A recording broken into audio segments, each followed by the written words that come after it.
What's cracking, everybody? Welcome back to the channel. New video.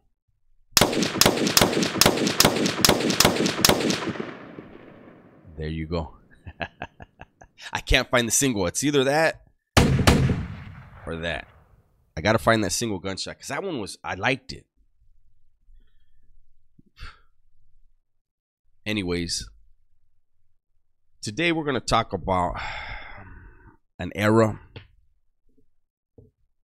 Something that happened during a certain era on C facility of New Folsom prior to 2000. As you guys know, I've been on B facility in New Folsom as well as C facility in New Folsom. When New Folsom was first built, C facility, from the time it was built to about 2000, was always a weird yard. B yard was considered the gangster yard. A yard was J-Cats, EOP dudes. But before the CDC had PC or SNY, they had a secret hideout, and it was a facility in New Folsom. And all the dudes that got to that yard were dudes that were super high power cooperators. I mean, it was heavy names over there, right? And then you had B yard, like I said, which was the gangster yard. And then you had C yard, which was, as far as the Raza from Southern California, C yard was looked at as a victim yard. Dudes would get hit on B yard and they wouldn't tell, and they would throw them on C yard and they would stay there, right?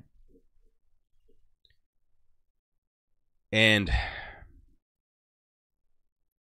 that yard was also for the Northern Raza. That was a stronghold for them. That was their yard. And I want to talk about it. You know, like I said, you know, dudes would get hit from down south, that would get hit on B yard, they would go to C yard. Dudes would get caught up in some shit on B yard and they would go to C yard. There was a curfew back then.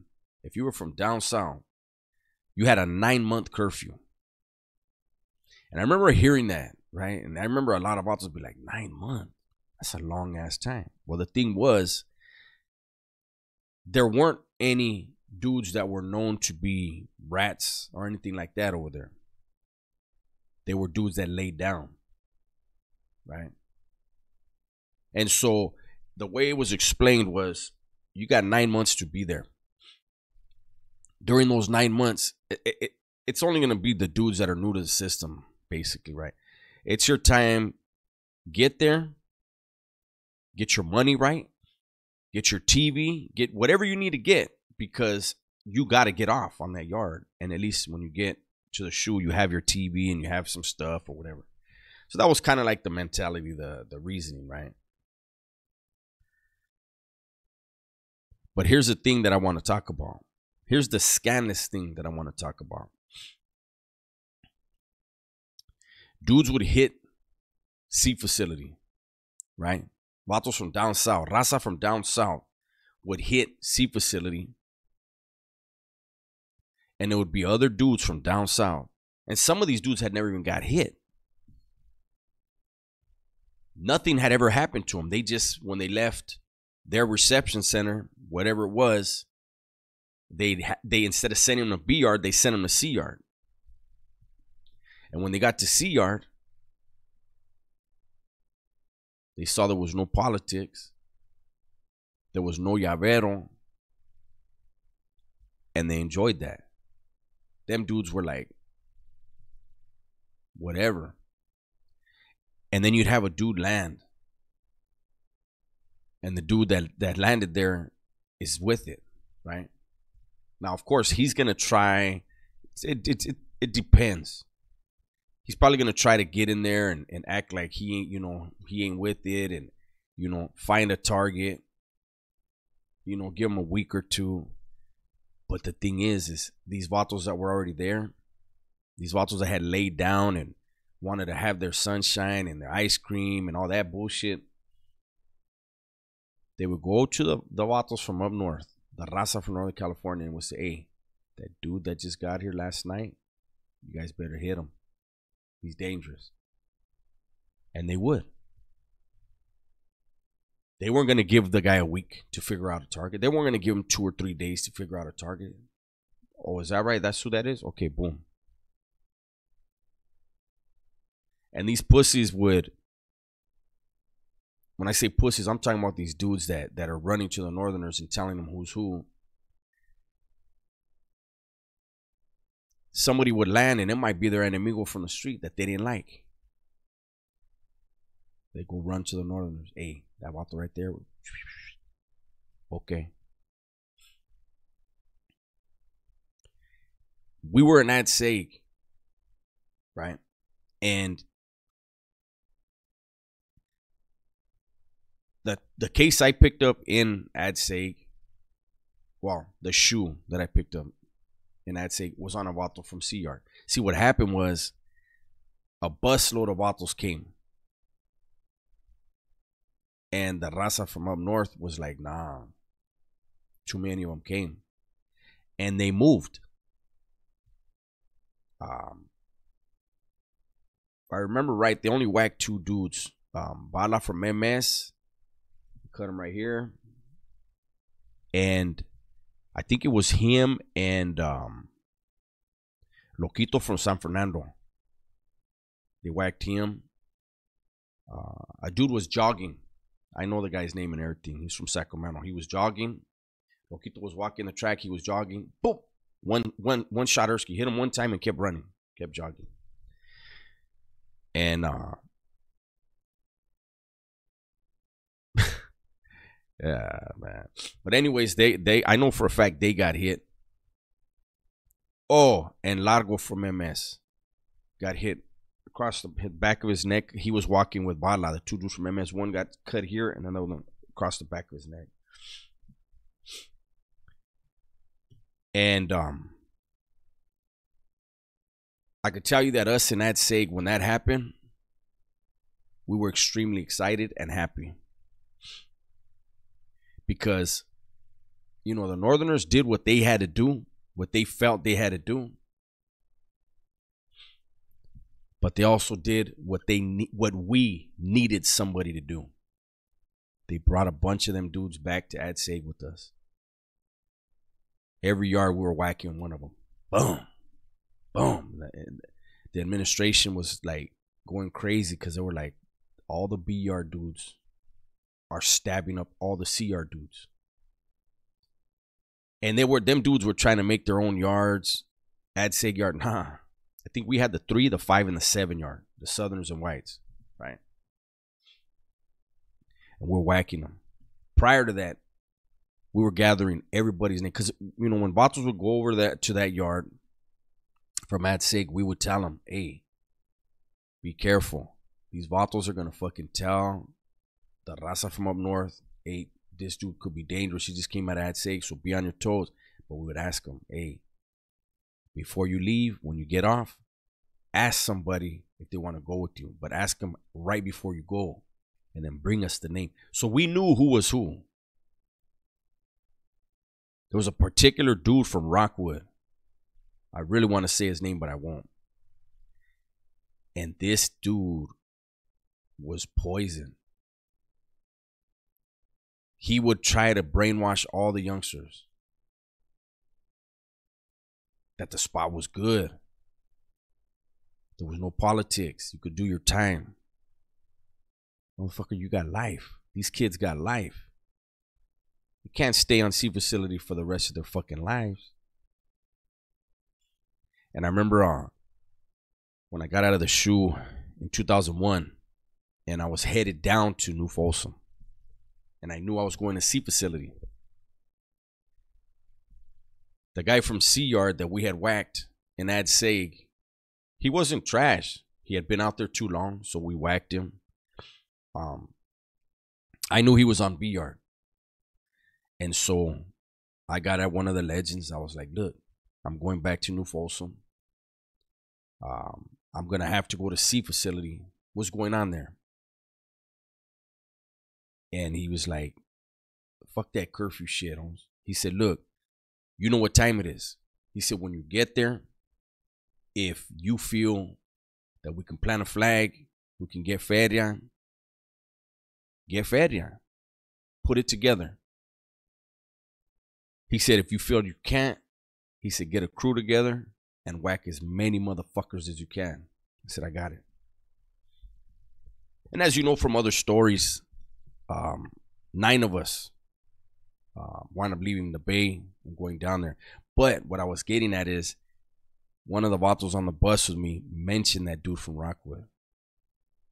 And I was like, where you know him from? And he was like, oh, he was in C4 with me. The shoe, Pelican Bay shoe. I said, what? He said, yeah. I said, is he a homie though? And he's like, yeah. And I was like, oh man. And I ran him down, you know. I think he wound up getting found out. Everybody gets found out in there, you know, and he had planted so many seeds of negativity and poison that I'm pretty sure they got him later. I never heard about him again, but I wanted to tell a story about that though. Oh, and by the way, when I say things had been that way up until about 2000, what happened around 2000, and I'm honestly surprised that these northern like Flacco or Boxer or any of these other channels, I'm surprised they've never spoke about this, because I'm sure they have to know, especially Boxer. Around 2000, maybe 99, 2000, the Raza from Northern California issued 14 commandments to the administration in New Folsom. And they were demanding to have a yard where it was just Northerners, blacks, and others. No whites, no Southerners. They wanted to be able to do their time without rivals there. They felt that the administration was planning rivals in order to fuck people's time or whatever it was. Not all of the Northerners were in agreement on that.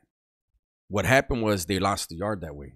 They lost the yard not even through a war, but because they were trying to do something through the courts and the administration slammed them all.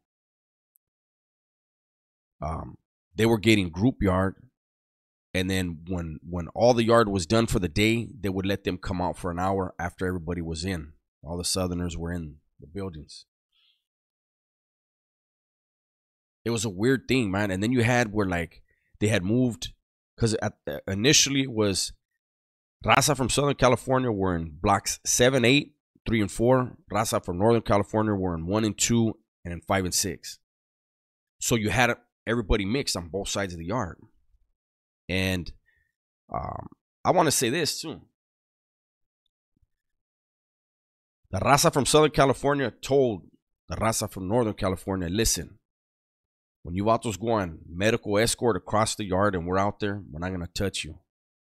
When you go for any type of escort, where it's medical, visit, whatever it is, and you're under escort, handcuff escort, you don't got to worry about it. Nobody's going to touch you. They were like, all right, feed my cool. I mean, it was just, you know, I've never believed that you whack somebody in cuffs unless he's a straight up rat, child molester, or whatever. You don't do that to a rival, right? Lo and behold, the administration decided to move all of the Raza from Northern California to the small side, 5, 6, 7, and 8. All the Raza from Southern California was in 1, 2, 3, 4, the big yard, right? And then the Northerners rushed some Southerners that were under escort. Yeah, everybody was extremely upset about that. Another vato, a Northerner, left visiting. They let him out on the wrong side. on the big side, and he got out right at yard recall when everybody was going in the building. He came into 3 building, the building that I lived in, the building that everybody referred to as the White House, because 4 of the 5 meseros were in there, and he rushed the tier tender, a homie from San Diego. They chunked him, you know, nothing big happened, but yeah, and everybody was hot. Like, why didn't they do that shit when they were over here? But anyways, the